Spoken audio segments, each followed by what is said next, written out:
On স্ক্রিনে আপনি দেখতেই পাচ্ছেন ডাব্লিউবিএসএসসির তরফ থেকে যে এসএলএসটি অ্যাসিস্ট্যান্ট টিচার পদে নিয়োগ করা হচ্ছে। এখানে কিন্তু আমরা যারা যারা আবেদন করেছি বেশ কিছু আবেদনকারীর ক্যান্ডিডেট আইডি, অ্যাপ্লিকেশন আইডি, নাম প্রকাশ করা হয়েছে। যদি এই লিস্টে আপনাদের নাম থাকে তাহলে অবশ্যই কিন্তু অতি দ্রুত আপনাদের অরিজিনাল ডকুমেন্ট সহকারে ভেরিফিকেশন করতে হবে, নচেত আপনাদের আবেদন বাতিল হবে।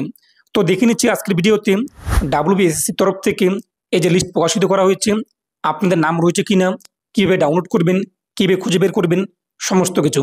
আর আপনি যদি এখনও পর্যন্ত ভিডিওতে লাইক না করে থাকেন অবশ্যই লাইক করে দেবেন, পাশাপাশি চ্যানেল সাবস্ক্রাইব করে পাশের বেল আইকন ক্লিক করে সঙ্গে রাখবেন পরবর্তী ভিডিওগুলো সবার আগে পাওয়ার জন্য।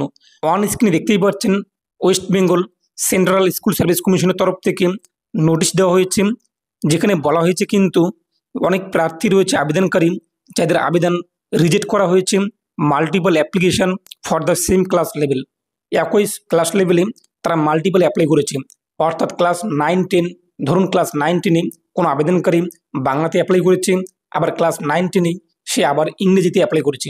অনেকে রয়েছে ধরুন যে ক্লাস 11-12 তারা যেহেতু ডাবল এমএ করেছে, একবার বাংলাতে একবার ইংরেজিতে কিংবা হিস্ট্রিতে ইত্যাদি, সেক্ষেত্রে এখানে ক্লাস 11-12-এ তারা একবার বাংলাতে অ্যাপ্লাই করেছে, একবার ইংরেজিতে অ্যাপ্লাই করেছে, একবার ইতিহাসে অ্যাপ্লাই করেছে, সেক্ষেত্রে তাদের আবেদন কিন্তু বাতিল করা হয়েছে।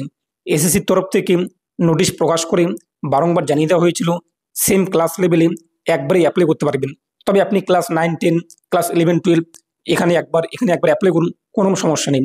কিন্তু একই ক্লাস লেভেলে যারা মাল্টিপল অ্যাপ্লাই করেছেন তাদের আবেদন কিন্তু বাতিল করা হয়েছে।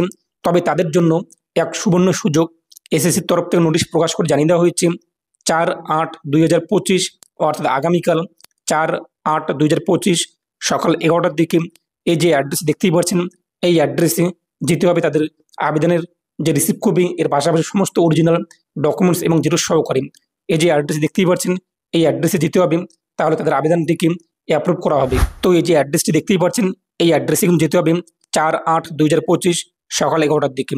পাশাপাশি নিচে কিন্তু বলা হয়েছে কোন কোন প্রার্থীদের, কোন কোন আবেদনকারীদের যেতে হবে তার লিস্ট প্রকাশিত হয়েছে। ক্যান্ডিডেট আইডি, অ্যাপ্লিকেশন আইডি, নাম কিন্তু দেওয়া হয়েছে।